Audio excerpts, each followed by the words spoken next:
quel est le nom du Seigneur?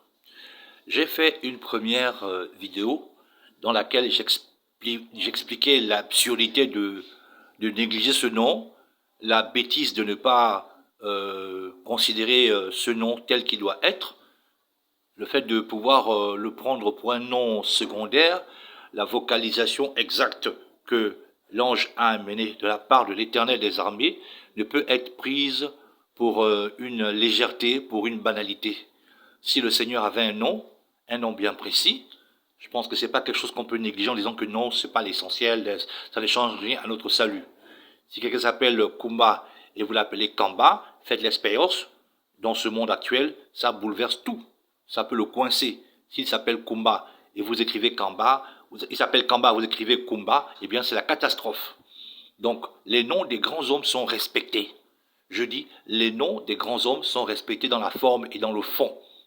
Il n'y a que les noms des petites gens qu'on peut dire, bah, c'est pas important, l'important c'est qu'ils écoutent et qu'ils réagissent. La femme de ménage que vous rencontrez à l'entrée d'un hôtel, qu'elle s'appelle Célestine ou bien Céline, eh bien, vous vous en foutez.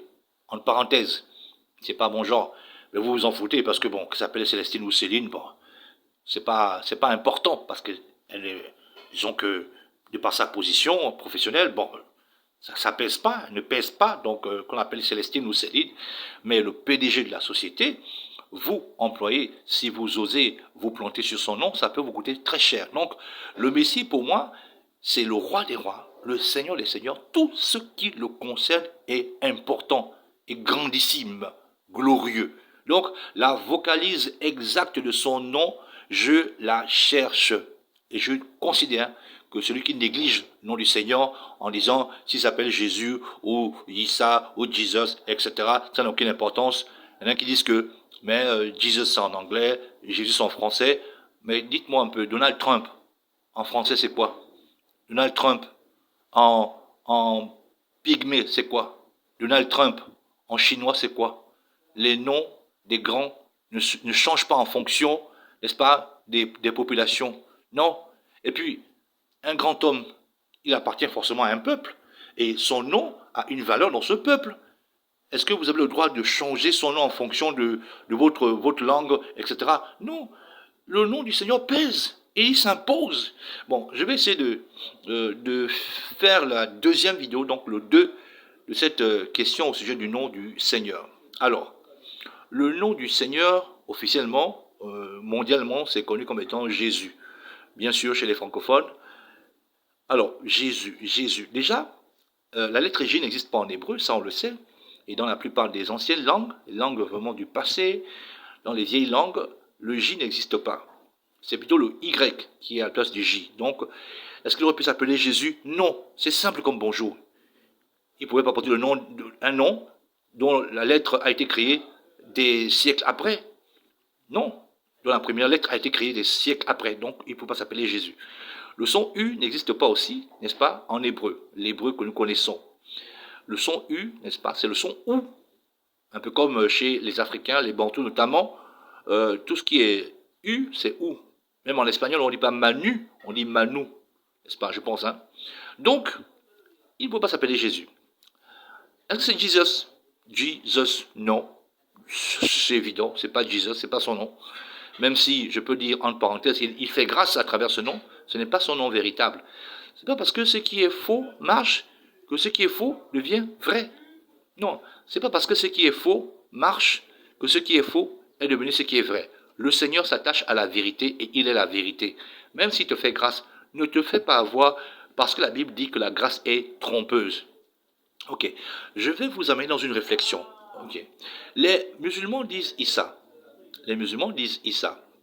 Or, entre l'arabe, n'est-ce pas, la langue arabe, et l'hébreu actuel, quelle est la langue la plus ancienne? C'est la langue arabe. La langue arabe est la langue la plus ancienne. Et à ma connaissance, l'arabe n'a pas beaucoup changé. Hein. À ma connaissance, ça n'a pas beaucoup changé.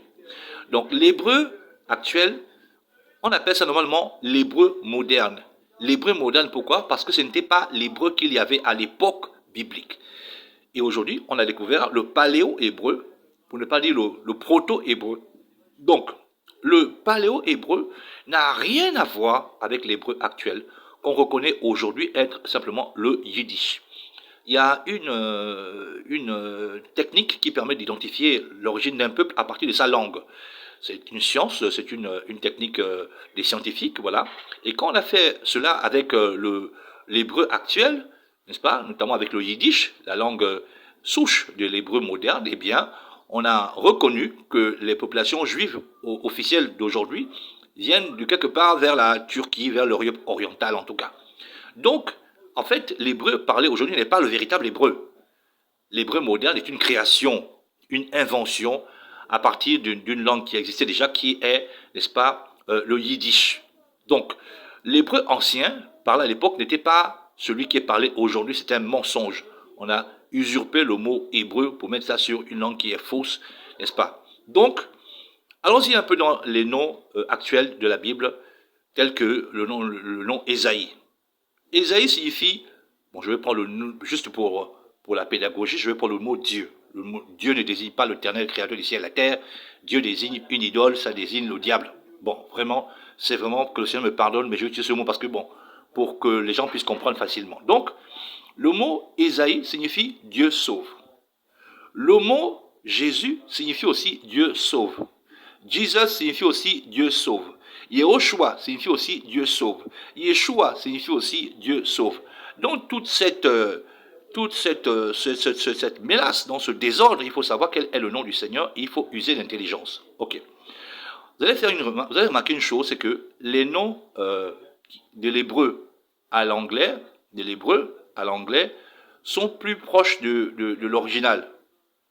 Les noms de l'hébreu à l'anglais, donc quand on prend un nom en hébreu, on le traduit en anglais, il est plus proche de l'original hébreu. Par exemple, Yirmiyahu, c'est Jérémie.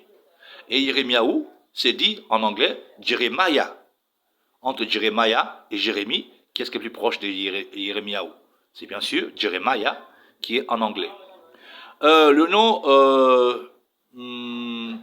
Josué en français, mais ça vient de Yoshua en hébreu.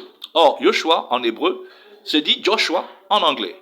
Bref, c'est pour dire quoi? C'est pour dire que, si vous voulez, le nom plus exact, n'est-ce pas?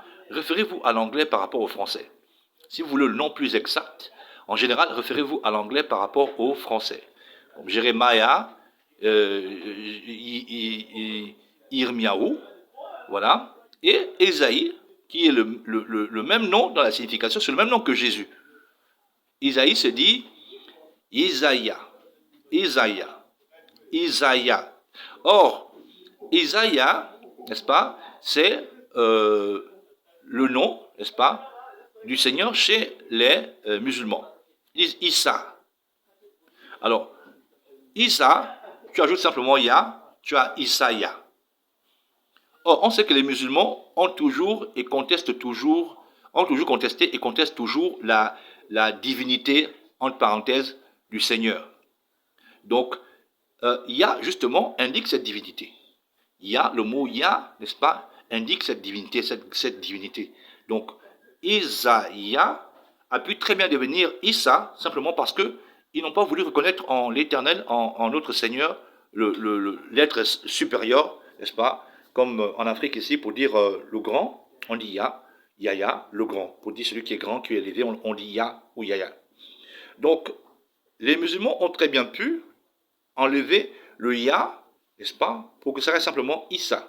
Et ça correspond exactement à l'anglais, qui est Isaiah, qui veut dire l'Éternel sauve. Or, en Kikongo, pour dire le salut, pour dire celui qui est en train de venir pour sauver, bien sûr, le mot c'est Yissa. Yissa, en Kikongo.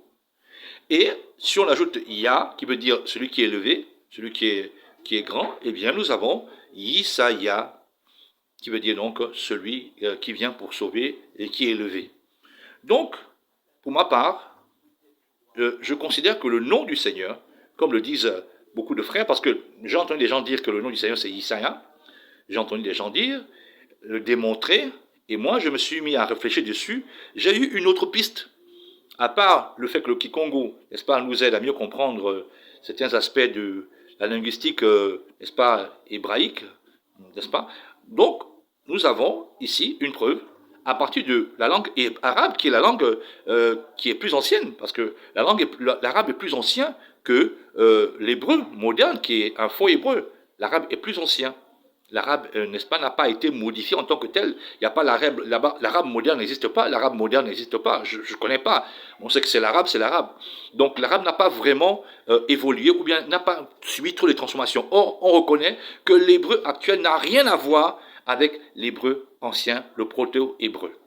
Donc, s'il faut avoir confiance en une langue, c'est bien sûr ce qui est plus ancienne. C'est l'arabe. L'arabe dit Issa.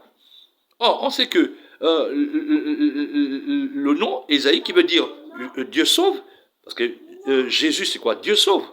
Ésaïe veut dire aussi Dieu sauve. Donc, voyez un peu. Or, Ésaïe en anglais c'est dit Isaiah. Isaiah. Isaiah, c'est Z. Isaiah. Isaiah. En anglais, Ésaïe. Ça veut dire Dieu sauve. Or, quand on prend Isa, n'est-ce pas, ça correspond exactement avec, n'est-ce pas, la première partie, n'est-ce pas, du nom, le nom donc du Seigneur en arabe, Issa. Or, les Arabes ne reconnaissant pas la divinité du Messie, ils ont enlevé Ya pour avoir simplement Issa.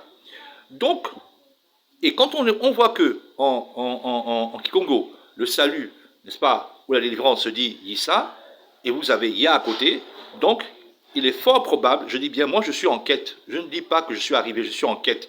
Si je me trompe, je me repentirai, je le ferai publiquement, parce que les gens peuvent m'écouter et croire en ce que je dis, et se planter si moi je me plante. Donc, selon mes recherches, d'abord, il y a des gens qui ont dit que c'est Isaiah.